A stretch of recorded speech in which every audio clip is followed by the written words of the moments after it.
Hi, I'm Enora. On Mother's Day, I watched my sister take the gift I made for her mom, something I crafted with my own hands, and toss it into the trash. She smiled, looked me straight in the eye, and said, "Just putting it back where it belongs." And everyone? They laughed. Even my mother. But that night, something shifted. I didn't cry. I started building. They thought they could write me out of the story. Now they'll have to read every word I write back in. What kind of family laughs as they erase you? The morning light slid through the kitchen blinds in narrow gold stripes, dust drifting lazily in the air. I stood at the counter, wrapping the last layer of tissue paper around the small box I'd made. My hands shook, just slightly. You'd think after 38 years of Mother's Days, I'd have stopped hoping for something that never came. But this year felt different. The box wasn't much to look at from the outside. Plain wood, hand-polished, the corners uneven. But inside it, I'd lined it with decoupage. Tiny cutouts of old photos, a patchwork of memories. Mom dancing with Dad in the kitchen, my sister Isolde holding me as a baby, our dog Daisy sleeping under the Christmas tree. Every image was something we'd once been, before time and jealousy and money changed how we spoke to one another. I pressed the lid closed and tied it with a ribbon, pale blue, Mom's favorite color. For a moment, I imagined her smile when she'd open it, maybe even tear up a little. "Oh, Enora," she'd say, voice trembling, "you always remember what really matters." I practiced that moment in my mind, a dozen times, like a script that might finally go right. By noon, the house smelled of roast beef and fresh dinner rolls. I could hear laughter spilling from the living room, Isolde's voice, bright and confident, filling the air before I even stepped inside. She was home from Chicago, just for the weekend, and somehow the entire family orbit had shifted toward her. "Enora, there you are," she called out, sweeping toward me in a cloud of perfume and self-assurance. Her dress shimmered, her nails caught the light. "You look cozy." It was the kind of comment that sounded kind but wasn't. I smiled anyway. "Hi, Izzy. You made it early." "Of course," she said, flipping her hair back. "I wanted to make sure Mom's gift was set up before dinner. You'll love it." The dining room looked like something out of a magazine. Mom's good china, polished silver, flowers in crystal vases. And in the corner, dominating the space, sat a brand new massage chair, sleek and black, already plugged in. "Is that?" I started. "From me," Isolde said quickly. "Mom's back has been acting up. Figured she deserved something that actually helps." She laughed lightly, a perfect, controlled sound. Mom was beaming, hands clasped to her chest. "Oh, honey, you shouldn't have. It must have cost a fortune." "Well, what's money for if not family?" Isolde replied, as if cameras were rolling. I took my seat quietly between my cousin Melinda and Uncle Roy. The room buzzed with small talk and the clink of silverware. I tried to join in, but my voice kept getting lost under Isolde's stories about her job, her travels, the crazy clients who couldn't live without her. Mom hung on every word. Halfway through dinner, I realized I hadn't spoken in 20 minutes. When dessert plates cleared, I finally took a breath and said, "Mom, I have something for you too." "Oh, sweetheart," Mom said, distracted. "You didn't have to." "Really?" My fingers trembled as I set the small wrapped box on the table. "It's nothing big, just something I made." Isolde leaned forward, curiosity gleaming like mischief. "You made it?" "Yes," I said softly. "Let's see it," someone said from the other end of the table. Before I could unwrap it myself, Isolde snatched the box.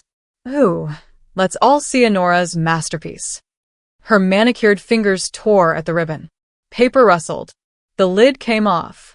For a second, she didn't speak. Then she lifted it slightly, squinting. "A box," she said. "Cute." "It's a memory box," I murmured. "For Mom. Pictures from." But before I could finish, she stood, still holding it. The smile she wore was cold, rehearsed. "You know what?" she said loudly enough for everyone to hear. "I'm just putting it back where it belongs." And she walked to the kitchen trash can. The sound of the lid clanging shut was louder than anything else in the room. At first, no one moved. Then came the laughter, small, awkward giggles, then louder chuckles. My uncle let out a low whistle. Someone muttered, "Oh, come on, it's just a joke." Mom's eyes darted between us. "Oh, Izzy," she said lightly, "don't be cruel." But she didn't get up. She didn't stop her. My throat went dry. I stared at the empty spot on the table where my gift had been. I wanted to vanish, to melt into the chair.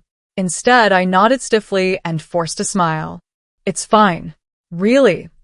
Dinner resumed, as if nothing had happened. Plates scraped, conversations picked up again. I laughed when someone made a joke about the mashed potatoes, just to prove I could. Inside, something fractured. By the time I drove home that night, my reflection in the windshield looked like someone else. My phone buzzed, notifications piling up. I shouldn't have looked, but I did. There it was, a video, posted by my cousin. The caption read, "When your sister gives mom a recycled art project for Mother's Day." And there I was on screen, smiling nervously as a soul tossed the box away. The video froze on my face, lips pressed tight, eyes shimmering. In the comments, people laughed. Heart emojis. A few crying, laughing faces. One comment from a distant relative read, "Poor thing. Always the odd one out." No one said it was cruel. No one said it was wrong. The silence from my family hurt worse than the laughter. It was as if they'd all silently agreed. And Nora doesn't count. I scrolled for too long, past the comments, past the video share count. I wanted to delete it, report it, scream. Instead, I turned off the phone and sat in the dark. The clock ticked past midnight. The house was quiet except for the hum of the fridge. I stared at the ceiling, replaying every word, every chuckle. I whispered into the emptiness. I wasn't even angry, just erased. I woke up to the sound of birds. Not chirping sweetly, but screeching, jarring against the dull ache behind my eyes. Light bled through the sheer curtains, illuminating the specks of dust hovering midair, like little ghosts that hadn't found peace yet. My room felt unusually cold, though the thermostat hadn't changed. Or maybe it wasn't the air at all. Maybe it was just the weight of everything I hadn't said last night. I sat up slowly, blanket tangled around my ankles, my neck stiff from barely sleeping. Every time I closed my eyes, I saw Isolde's hand dropping my gift into the trash. Then the laughter. The way no one reached for me. Not even Mom. Downstairs, the house was quiet. The kind of quiet that didn't feel peaceful. It felt pointed, like someone was choosing not to speak. I padded into the kitchen in my socks, the wood floor cool beneath my feet. Mom was already sitting at the table, sipping her usual morning coffee, flipping through a magazine she never actually read.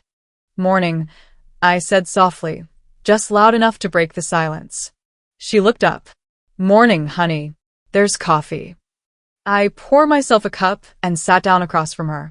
I didn't want to bring it up. Part of me wanted to pretend like the night before hadn't happened. But I couldn't let that version of the story, the one the rest of them had agreed to live in, be the only one that existed. "Mom," I said, voice calm but certain. "I wanted to talk about what happened last night." She didn't look up. "You mean dinner?" "I mean the gift. Isolde. The trash can." Mom finally met my gaze, her expression unreadable. "Oh, sweetheart. "Do we really have to do this morning?" "It's just, I'm tired." "I just need to understand," I said. "You didn't say anything. You didn't stop her." She sighed, closing the magazine. "Your sister can be dramatic. You know that." She humiliated me. It was a joke, Nora. She was just being silly. You take things too seriously sometimes.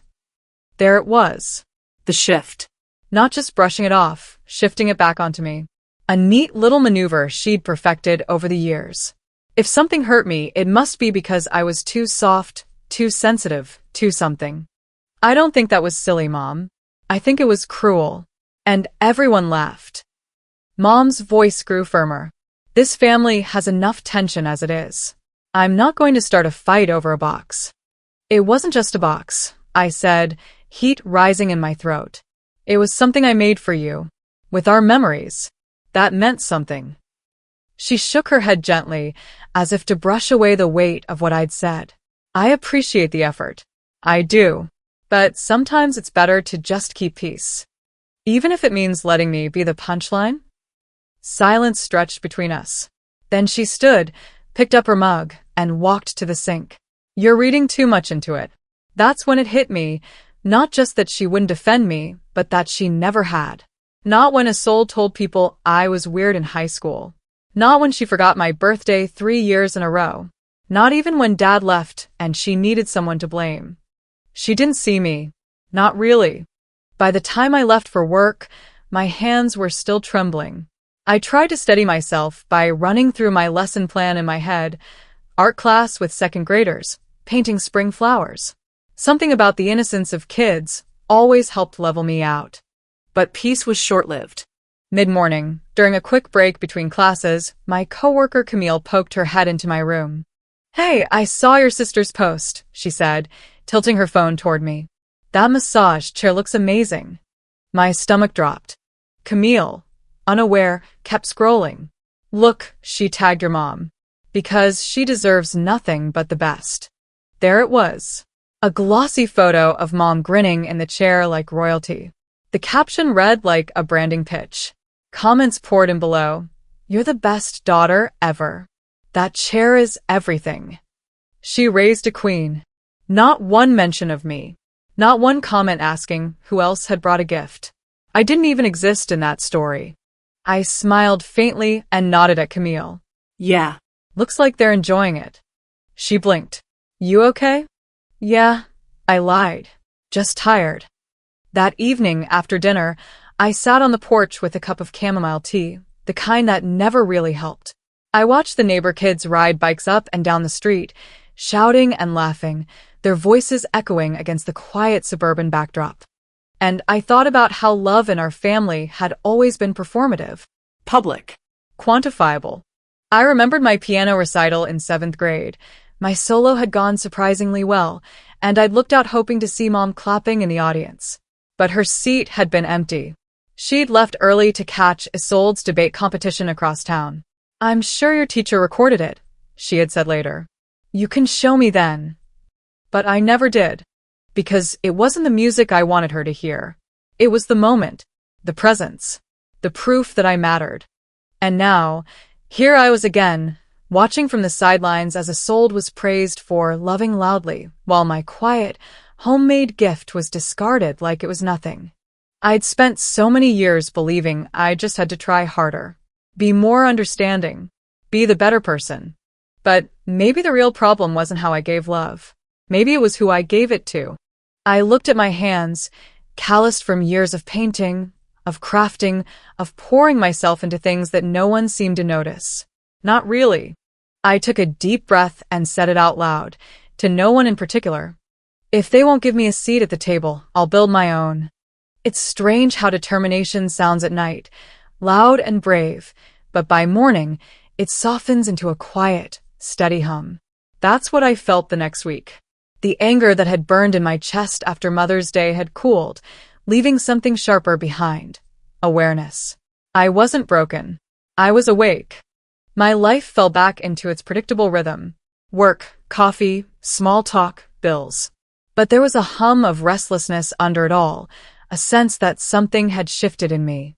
When I came home each evening, the house seemed emptier, quieter, like it was waiting for me to admit something I wasn't ready to say out loud. It was a Thursday when I opened my laptop, intending to grade art projects for my students. Instead, my fingers drifted to Facebook. I didn't mean to scroll, it just happened. One scroll turned into 10, then 20. Photos of families, birthday cakes, vacation beaches. And then right there in the family group my Aunt Morel managed was a new post. Mother's Day memories through the years bouquet sparkling heart. A bright, pastel-colored collage filled my screen. 8 photos spanning decades of our family's life. There was Mom in her 20s, laughing in the kitchen.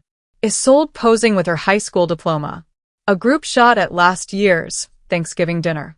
It should have been sweet. But something caught my attention. The the way the photos felt incomplete. I leaned closer. In the Thanksgiving photo, there was a gap on the left side of the frame, a space that looked unnaturally empty, like someone had been standing there but had been removed. I scrolled down. Another photo, this time of a Christmas morning when we were teenagers. Isolde in front, holding a shiny new camera, Mom kneeling beside her. I remembered that day vividly. I'd been behind them, holding the puppy we'd just adopted. But in this version, there was no puppy. No me. I frowned, heart pounding now. Maybe it was just bad cropping. Maybe Aunt Morel hadn't noticed. I clicked on one more. It was my 9th birthday. The one where Dad had forgotten to pick me up from school.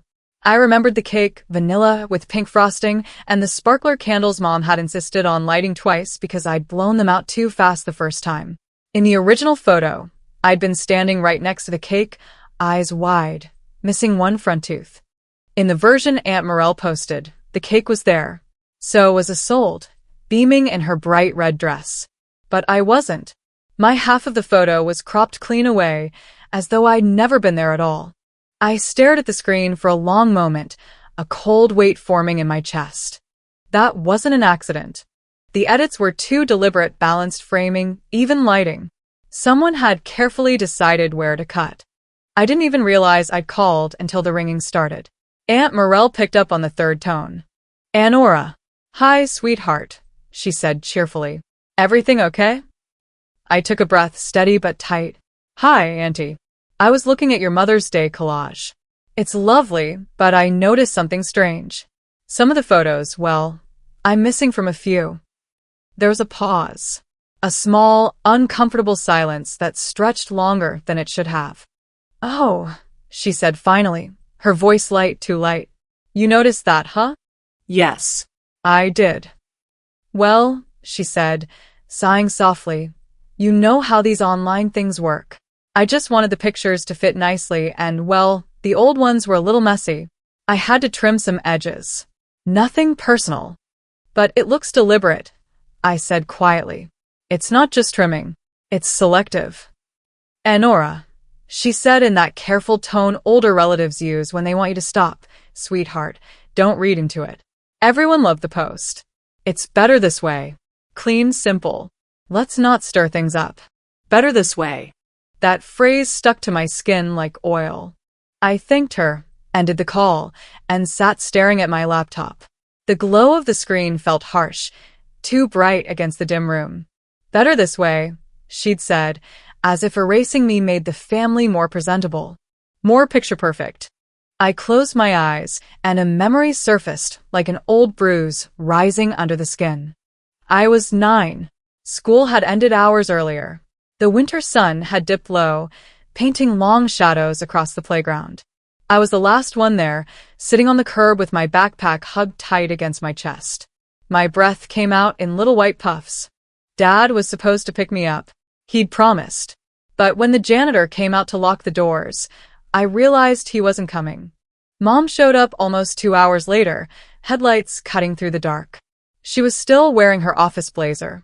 "Oh, sweetheart," she said when she saw me. "Your father must have mixed up the time again." I didn't cry. I just nodded. That night, I overheard them arguing in the kitchen. Dad's voice was defensive, Mom's was tired.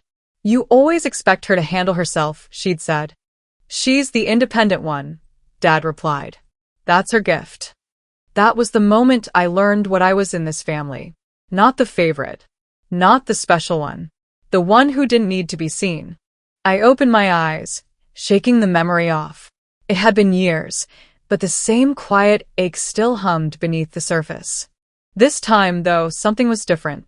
I didn't cry. I didn't call anyone. I didn't try to fix it. Instead, I right-clicked on each edited image and saved them to my desktop. I created a new folder and named it Proof of Pattern. Then I started scrolling back through old messages, old posts, old photos. Little things that once hurt but I'd brushed aside. Times I'd been cropped out, excluded, ignored. They'd called it forgetting. I now knew it was something else. A rewriting. As I worked, something inside me steadied. The same clarity that had whispered to me on the porch that night began to take form. I wasn't collecting these to prove something to them. I was collecting them for me, to remind myself I wasn't crazy, that my invisibility had been engineered, not earned. When I finished, I sat back and looked at the folder sitting neatly on my desktop. For a long moment, I just stared at it. My reflection in the laptop screen looked older than I remembered. But sharper, too. Then, almost without thinking, I opened my email and composed a new message to myself. Subject line: when the time comes. I attached the photos, one by one. No explanation, no message in the body, just the evidence. Then I hit send. The whoosh of the email leaving my outbox sounded final, like closing a door I'd been too afraid to touch for years. For the first time in a long while, I felt a strange kind of peace. Not the kind that comes from being forgiven, but the kind that comes from finally seeing the truth. They could erase me from their pictures, but I wasn't disappearing anymore. The email I sent myself stayed unopened, sitting quietly in my inbox, like a sealed envelope marked truth. I didn't know when I would need it, only that I would. 2 weeks had passed since Mother's Day, but the echoes of that dinner, of laughter, of that sound of the trash can lid closing, still lingered. Yet, the sting had dulled into something sharper, more useful. It's strange how anger, when left alone long enough, becomes clarity. That Saturday, I drove over to Mom's house. She'd asked me to help her sort through some old boxes in Dad's study. "You were always better at organizing things," she said, her tone casual, like she hadn't erased me from her life one conversation at a time. The study smelled like old paper and cedar polish. Dust motes floated in the afternoon light streaming through the half-closed blinds. Dad's handwriting still covered sticky notes on the desk, his fountain pen lying where he'd last left it before his stroke 2 years ago. I ran my hand along the edge of the desk, tracing the grooves in the wood. It felt strange to be in there again. The room had always been his territory, a space of quiet authority. I could almost hear the sound of his low voice, the scratch of his pen, the way he used to hum old jazz songs under his breath while balancing the checkbook. Mom was in the kitchen talking on the phone, her voice soft, polite. Probably Isolde. They spoke daily now.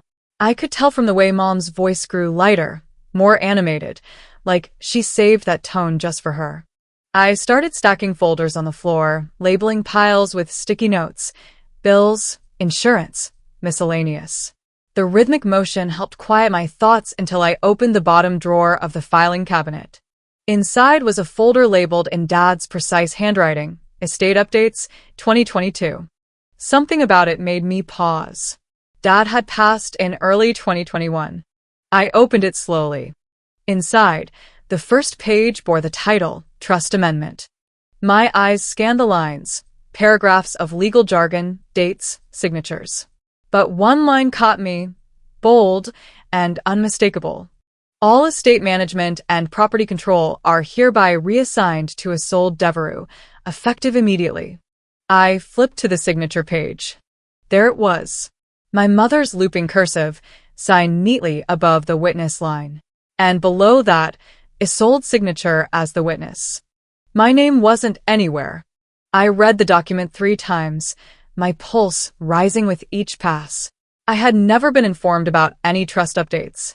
I'd always assumed Dads will split things equally between us. He'd said as much. 50-50, he used to say, laughing. You girls can argue over who gets the houseplants. Apparently, that promise had been rewritten. My stomach clenched. I looked around the room, as if I could still find traces of his fairness somewhere in the stacks of paper, in the ink stains on his desk, in the lingering smell of his cologne. But the truth sat heavy in front of me. My father's legacy had been rewritten behind my back, and the signatures on that page made it legal. From the kitchen, I heard the sound of the fridge closing, then Mom's voice.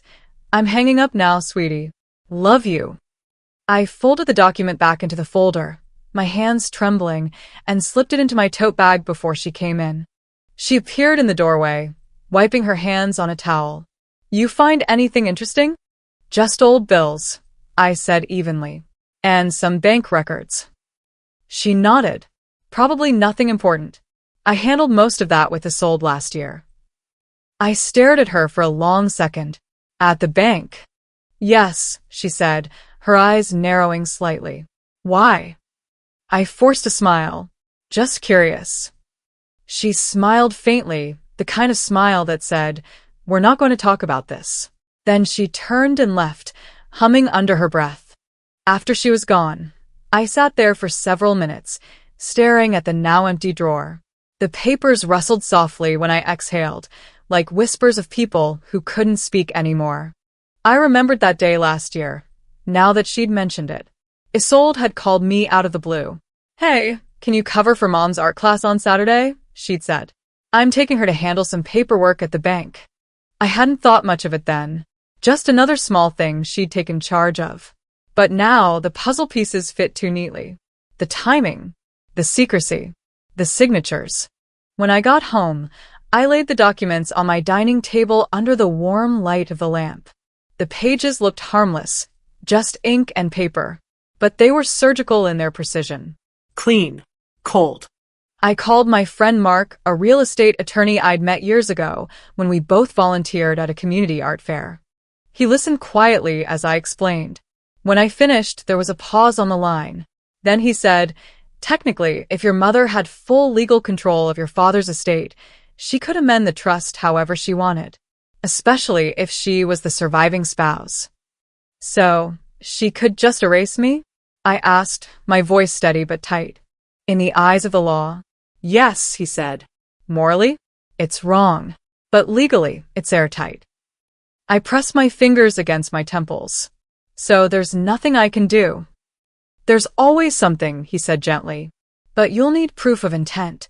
Something that shows manipulation, coercion, or that your mom wasn't fully aware of what she signed." "She knew exactly what she was doing," I whispered. The line was quiet for a moment before Mark said softly, "Then make sure you do too." After we hung up, I sat in silence. The quiet wasn't comforting this time. It was electric, humming with something sharp and alive. They hadn't just erased me from family photos or group chats.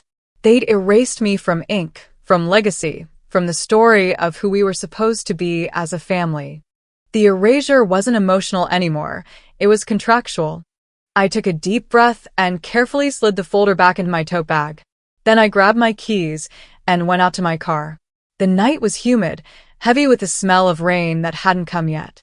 I drove without thinking, just following the road until I found myself parked outside a law office on Main Street. The neon sign flickered faintly in the window. Stevenson and Holt, attorneys at law. I didn't go in. I just sat there, engine off, hands resting on the steering wheel.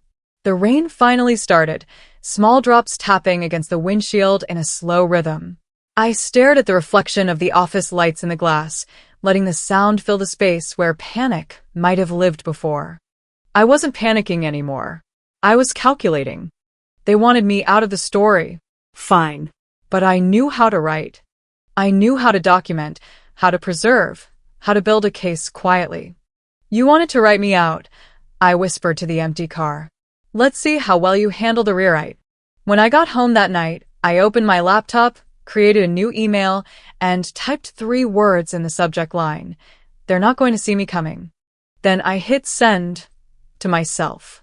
The morning sun peeked through the curtains just as I closed my laptop and sat back in the swivel chair at my small apartment in Akron.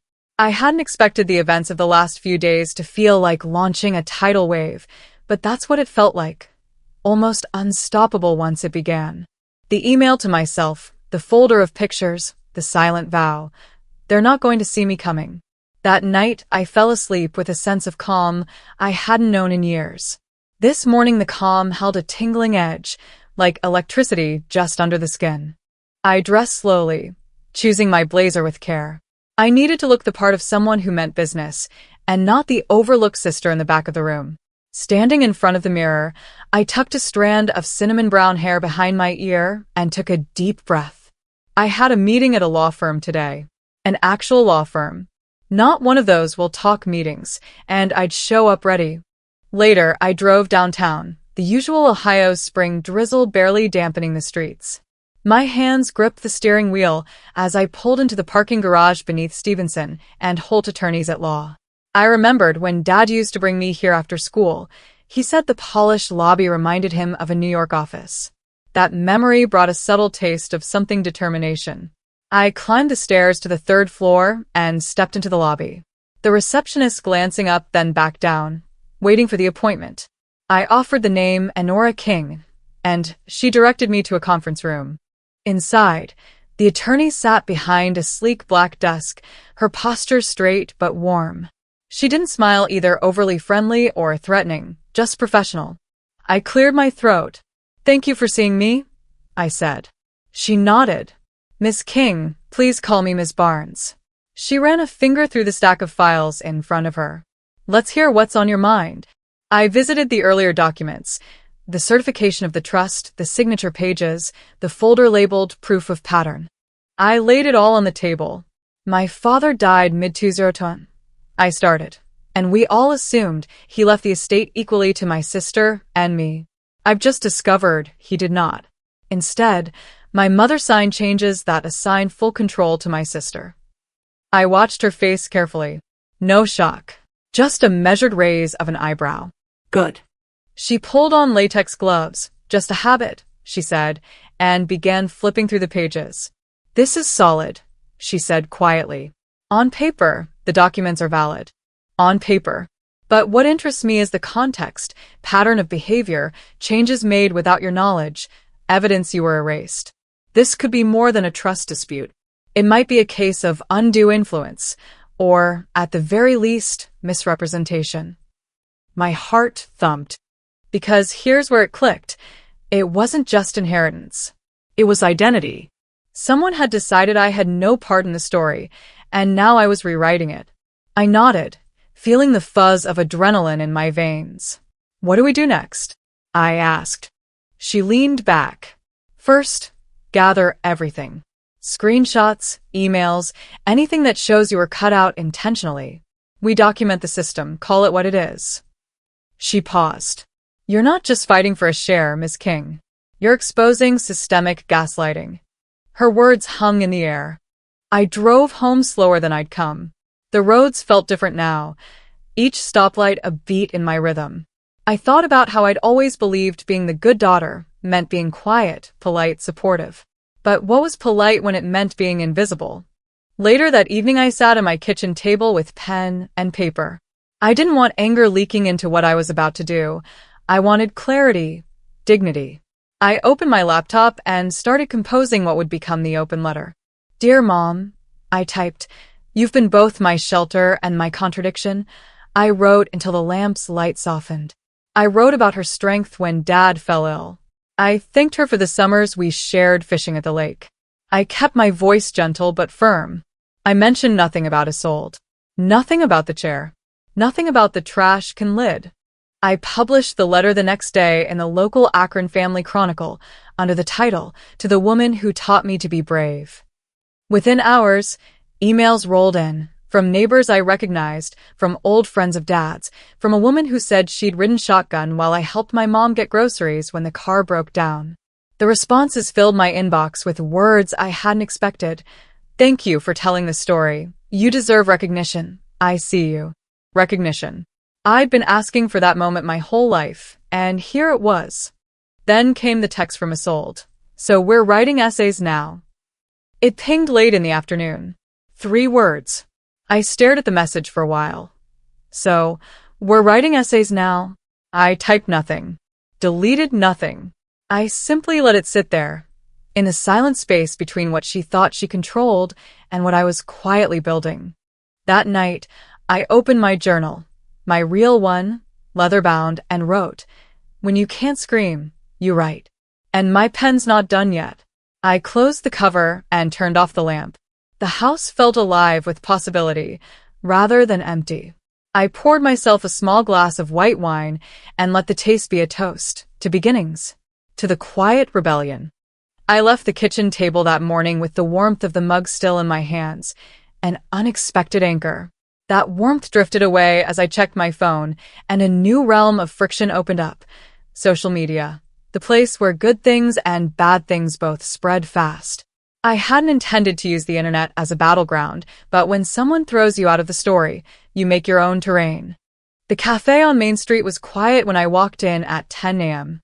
The kind of place frequented by older folks reading the newspaper, sipping decaf, doing their crossword puzzles, the kind of peaceful morning I had always taken comfort in. I order my usual black coffee, no sugar, and set up my laptop at the window. I needed to monitor what had popped up overnight.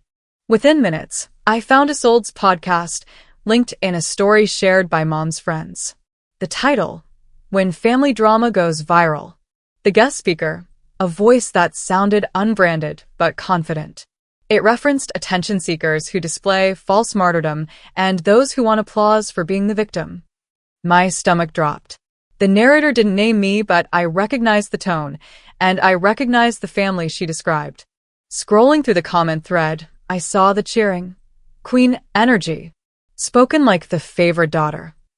Each thumbs up and laughing emoji felt like another erasure, another piece of invisible armor cracking. I closed the laptop slowly and inhaled the steam rising from my coffee cup.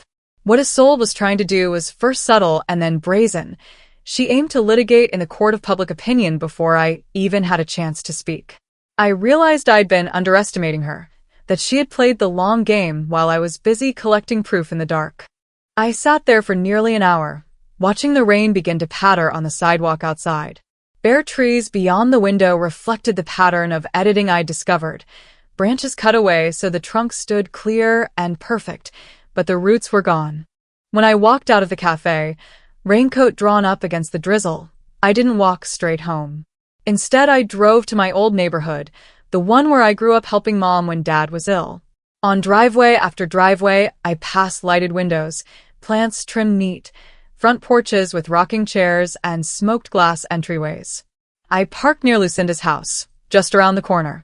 She had helped me on nights when I was 12, walking Mom to the pharmacy while snow fell around us and Dad stayed late again at the hospital. I knocked on her door at 2:30. She answered quietly, wearing a knit cardigan and standing against the yellow glow of porch light.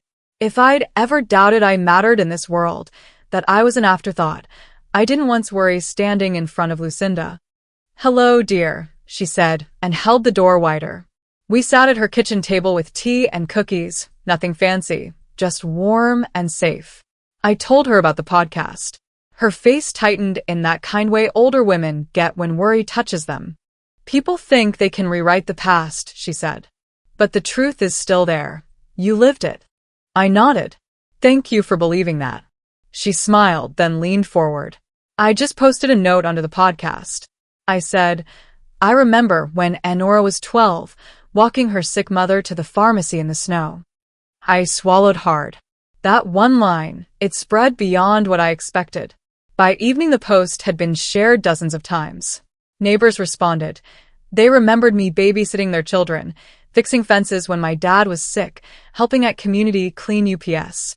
I didn't know if those were small things or just invisible things, but visible now.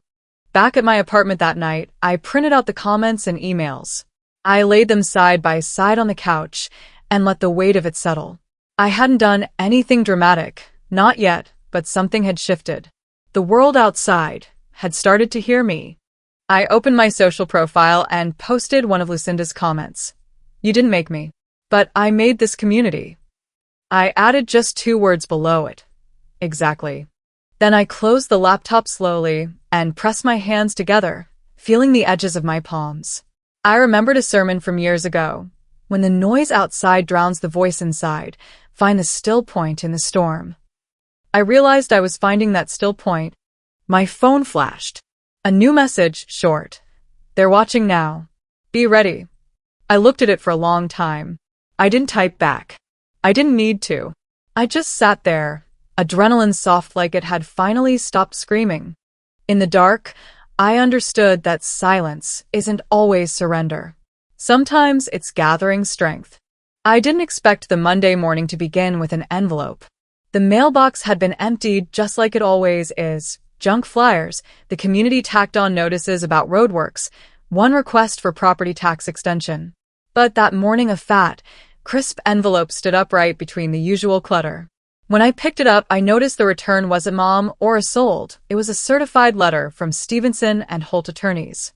I held my breath for a moment, then slipped the mail key from my purse and let the door click shut behind me. I stood in the hallway of my apartment, the air heavy with the scent of rain on pavement. I ripped the seal and unfolded the letter. Subpoena. My sister's next move. No longer invisible. I exhaled. This was my moment. Later that afternoon, I logged into my bank account and checked the joint statements I'd been paying with Mom for years: utilities, insurance premium, lawn service. I traced the lines back to when I first moved home after Dad's health declined, thinking I was helping. It never occurred to me that the help could turn into leverage. My fingers hovered over the pay button, then I canceled the transfer I'd scheduled. I printed the notice, backed up the PDF, and sent a copy to my lawyer. The next line I typed: until further clarification of estate manipulation, I withdraw all contribution. I watched the cursor blink. I pressed send. On the drive over to Mom's house that evening, the suburban streets looked different. Streetlights flickered on early under rolling clouds. I reached the familiar white clapboard house and parked on the wet driveway. Inside, the living room was set for dinner. Mom's fine china, a bouquet of lilies, soft music in the background.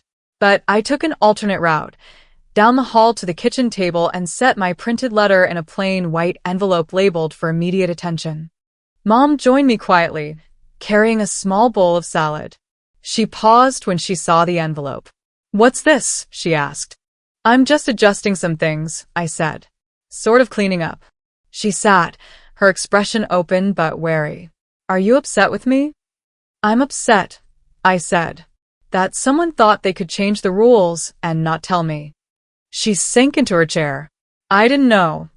"Maybe you didn't," I said softly, "but someone did." Minutes passed in a hush as she looked at me, a silent apology in her eyes, but her lips were closed. I leaned back. "I'm not asking to be saved, Mom. I'm just asking to be seen." When I left, the night air was cool, the pledge I sent to myself earlier now palpable: they're not going to see me coming. I realized they might have controlled the sound before, but the next step would be loud. The next week, the backlash rolled in. I heard from a cousin who told me a sold went off at the golf club. "She said you were cold, ungrateful, trying to rewrite your childhood," my cousin whispered. I braced myself. Then the notifications came, a story on a sold social feed titled "Sisters Through the Years," dozens of pictures of us as kids, at graduations, on vacation. All beautiful and warm, all of them carefully curated. Me, smiling, tagged, but in every image my face was slightly blurred, out of focus, cropped. I let it sink in. She knew the effect. My phone buzzed late one night, Mom inviting me to dinner. "Let's just be a family again," she wrote. I stared at the message, my takeout box half empty. I put the phone down, and I answered in my head, I can't return to a table where I was fed silence. I didn't text back. I didn't call. I let the phone go dark. The next morning I donated the takeout box, emptied my inbox, and walked into work with a calm I'd never known. The act felt small, but it meant I wasn't playing by their rules anymore. On Wednesday evening, I found myself back on the porch of Mom's house, the wind picking up as the sun set early. I glanced at the letter I'd sent, kept it folded in my jacket pocket like a badge. The house looked empty, but windows glowed inside, ghosts of conversations I used to hope for. I pulled out my phone and stared at the image feed of Sisters Through the Years. I tapped one image, zoomed in on Isolde's grin, the way she wrapped her arm around Mom's shoulders. I recognized the familiarity, but not the truth. I deleted several of the pictures from my memory. I told myself, this isn't the story. Not anymore. That night, I opened the lawyer's email. "We received the subpoena. We'll respond. Expect escalation." The words were typed by Ms. Barnes. I didn't feel fear. I felt readiness. My journal sat on the bedside table, waiting. I sat down and wrote. I pulled the hand that paid the bills away. I didn't do it for revenge. I did it so the ledger reflects the truth. I put the pen down gently and closed the journal's cover. The house was silent around me, but not empty. I had reclaimed a different quiet, one that didn't ask permission. I walked off the stage with the thump of applause still in my ears, warm, full-bodied, and more real than any of the quiet nods I'd been given for years. The room was packed. Friends, neighbors, photographers, community, center staffers who had helped set up chairs, banners, and the quiet buffet at the back of the hall. I hadn't believed I could feel proud while still standing, rather than trying to fade, but tonight I did. Earlier that afternoon, I arrived at the community center just as ushers were placing framed photographs along the hallway. Each one featured a daughter who had spent decades putting others first. Caregivers, volunteers, late-night phone callers, quiet peacekeepers. The event board read Mother's Day 2.0, recognizing the invisible women. I caught my reflection in the glass doors, blazer buttoned, hair pulled back, heart full. Inside, I found Lucinda at the sign-in desk, greeting guests with a soft, "Thank you for coming." She gave me a look that said more than words. "We're showing up for you." I nodded, feeling a swell of gratitude I seldom let show. We shook hands, and I passed by rows of folding chairs with event programs, and then I took the front row seat. I didn't run from attention. I arrived ready. The first speaker introduced the purpose of the evening. Those daughters who had been overlooked, their sweat and tears hidden behind someone else's spotlight. The spotlight was mine that night. I took the mic, my fingers steady. Thank you all for being here, for being the seat we never had, the voice we never heard, and the recognition we never expected. The pauses I left let the words settle into the air. I watched faces soften, men and women alike. Some nodded, some wiped a tear. After the speech, the screening room doors opened and the lights dimmed. We moved into a narrower space lined with seats facing a projector screen. On that screen, for 30 minutes, I watched the evidence scroll past. Voice memos of my sister saying, "We'll just fix this quietly."